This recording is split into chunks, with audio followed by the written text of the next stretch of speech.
Ustadznya, kiainya, habibnya sibuk TikTok. Ustadz TikTok, kiai TikTok, habib TikTok. Silahkan main handphone, nggak apa-apa. Akan tetapi jangan sampai handphone menjadi sebab hubunganmu dengan Allah jauh.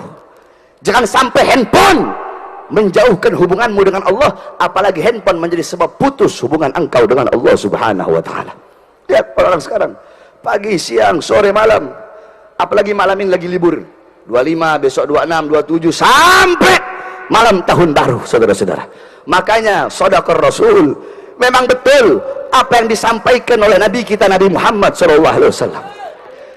Rasulullah sudah sampaikan 1400 tahun yang lalu tentang bagaimana nanti keadaan umatnya, saudara-saudara. Apa kata Rasulullah?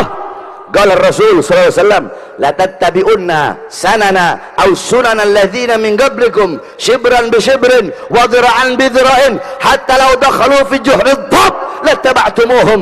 Qulna ya Rasulullah al-yahud wa nasara. Qala faman. Kata Rasul, sungguh benar suatu saat nanti akan ada umat sesudah kalian, kata Rasulullah kepada para sahabat, yang dimana umat sesudah kalian itu mereka akan mengikuti suatu kaum sebelum mereka. Mereka akan ikuti kaum tersebut sejengkal demi sejengkal, selangkah demi selangkah, sehasta demi sehasta. Mereka akan ikuti umat-umat dan golongan-golongan sebelum mereka, sekalipun umat sebelum mereka masuk dalam lubang dob. Dob itu sejenis biawak, cuma dia bukan biawak. Kalau biawak itu warol, biawak itu hukumnya haram. Kalau dob hukumnya halal. Dia kalau biawak coklat, kalau dob agak kuning. Dob itu hidupnya di gurun, ekornya ada jari-jarinya, ada duri-durinya, itu dob. Nah, dob itu kalau bikin lubang agak masuk ke dalam, ke kanan, ke kiri. Nah, kata Rasulullah, sekalipun umat sebelum mereka masuk dalam lubang dob, maka umat setelah kalian akan mengikuti masuk ke dalam lubang tersebut. Kemudian para sahabat bertanya, siapakah golongan yang mereka ikuti, yakni kaum sebelum kita ya Rasulullah? Apakah Yahudi dan Nasara? Qulna ya Rasulullah al-yahud wa Nasara. Apakah yang mereka ikuti adalah orang Yahudi, orang-orang Nasrani? Qala, Rasulullah menjawab, faman, siapa lagi kalau bukan mereka?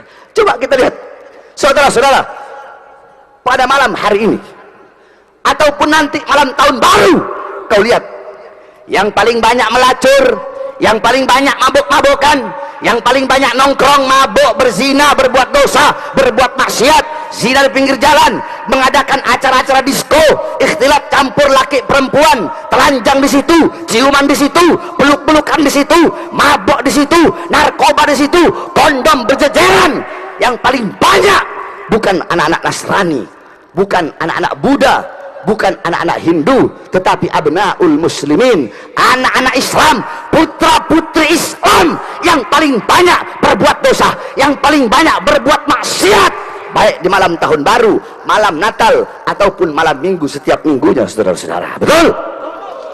Yang paling banyak anak-anak Islam, yang paling banyak putra-putri Islam.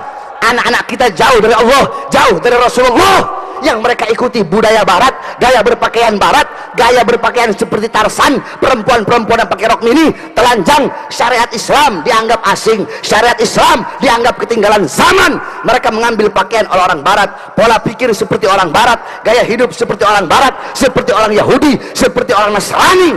Makanya Allah katakan dalam Al-Quran apa? Yakni Allah SWT berfirman, yakni millah, Allah mengatakan walan tardu angkal yahud walan nasara hatta tattabi'a dinakum. Bukan orang Yahudi, orang Nasrani tidak akan ridha kepada kalian sehingga kalian mengikuti agama mereka. Bukan itu, bukan mengikuti, mereka tidak butuh engkau masuk ke dalam agama mereka. Tetapi kata Allah dalam Al-Quran, yakni mengikuti millah, walan tardu angkal yahud walan nasara hatta tattabi'a millah, mengikuti ajaran mereka, mengikuti gaya hidup mereka, mengikuti pola pikir mereka. Ini yang terjadi zaman sekarang, saudara-saudara. Anak-anak mudanya berbuat dosa, berbuat maksiat, lupa kepada Allah. Makanya Allah kasih bencana dan musibah kepada kita. Allah sudah bilang di Al-Quran, yakni ma asabakum min musibatin fabima kasabat aidikum. apa-apa yang menimpa kalian daripada musibah, daripada bala, daripada bencana, itu akibat perbuatan tangan kalian. Makanya kalau Allah kasih gempa bumi, kalau Allah kasih banjir, Allah kasih tsunami, Allah kasih longsor, jangan bertanya kepada Allah, ya Allah, kenapa kau berikan kami gempa bumi? Ya Allah, kenapa kau berikan tsunami? Kenapa kau berikan banjir? Kenapa kau berikan kebakaran? Jangan bertanya kepada Allah, tapi tanyakan kepada diri kita, tanyakan kepada diri saya Bahar bin Smith, tanyakan kepada anak-anak muda kita, tanyakan kepada orang tua kita.